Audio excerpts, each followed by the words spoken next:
Bismillahirrahmanirrahim. Assalamualaikum. Perkenalkan, nama saya Yani Suryani, guru BK SMAN 15 Garut. Saya akan menjelaskan mengenai konseling individu.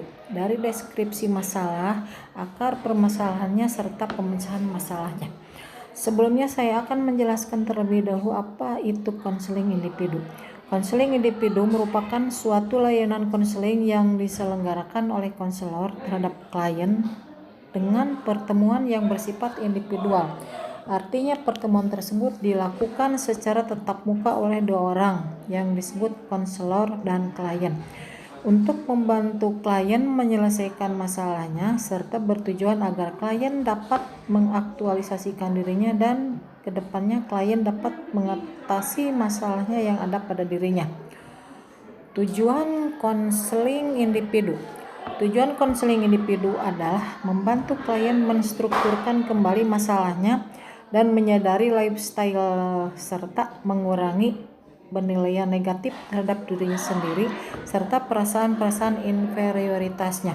Kemudian membantu dalam mengoreksi persepsinya terhadap lingkungan agar klien bisa mengarahkan tingkah laku serta mengembangkan kembali minat sosialnya. Fungsi konseling individu.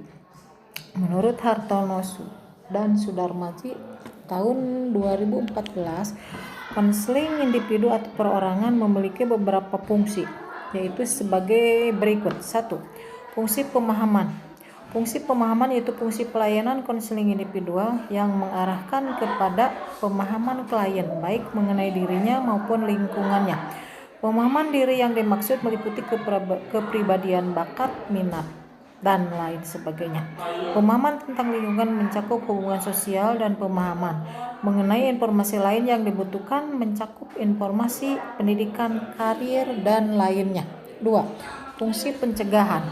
Fungsi pencegahan atau preventive function yaitu fungsi dari pelayanan konseling individual yang membantu klien agar klien terhindar dari berbagai permasalahan yang mungkin timbul yang dapat mengganggu, menghambat, dan menimbulkan kesulitan bagi konseling. 3. Fungsi pengentasan. Fungsi pengentasan atau curative function adalah fungsi konseling individual yang membantu dalam upaya memecahkan permasalahan yang dihadapinya. 4. Fungsi pemeliharaan. Fungsi pemeliharaan adalah fungsi dalam konseling individual yang membantu klien agar memiliki kemampuan untuk memelihara dan mengembangkan berbagai potensi yang dimiliki. 5. Fungsi advokasi. Fungsi advokasi adalah fungsi konseling individual yang menghasilkan kondisi pembelaan terhadap individu atas pengingkaran hak-hak yang dialami klien. Teknik-teknik konseling individu. Menurut Phillips tahun 2010, teknik-teknik yang biasa digunakan dalam konseling individu antara lain adalah sebagai berikut. 1. Attending. Attending merupakan salah satu teknik dalam kegiatan konseling individual. Teknik ini dilakukan oleh konselor dalam upaya membangun rasa aman dan kenyamanan dalam diri klien, sehingga memudahkan klien untuk berekspresi secara bebas. Perilaku attending meliputi kontak mata, gestur, dan bahasa verbal. Kontak mata ketika dalam proses konseling individual diusahakan tetap fokus pada klien. Hal ini bertujuan agar klien merasa bahwa apa yang klien bicarakan benar-benar didengar oleh konselor.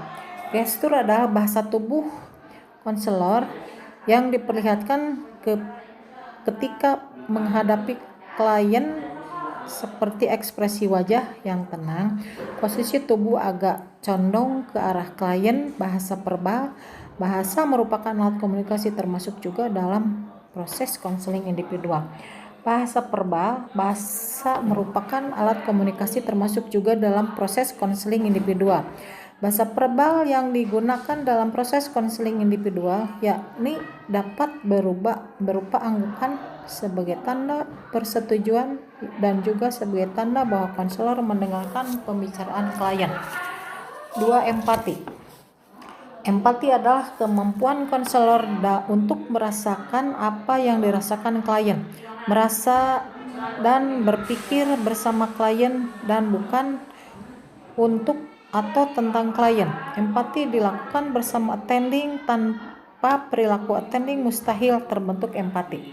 Terdapat juga dua macam empati, yaitu satu, empati primer, yaitu bentuk empati yang hanya berusaha memahami perasaan, pikiran, keinginan, dan keinginan klien dengan tujuan agar klien dapat terlibat dan terbuka.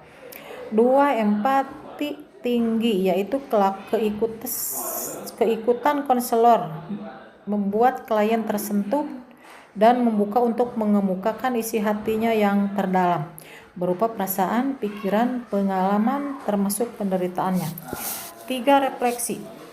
Refleksi adalah keterampilan konselor untuk memantulkan kembali perasaan, pikiran, dan pengalaman klien berdasarkan pengalaman konselor terhadap bahasa verbal dan non-verbal dari klien.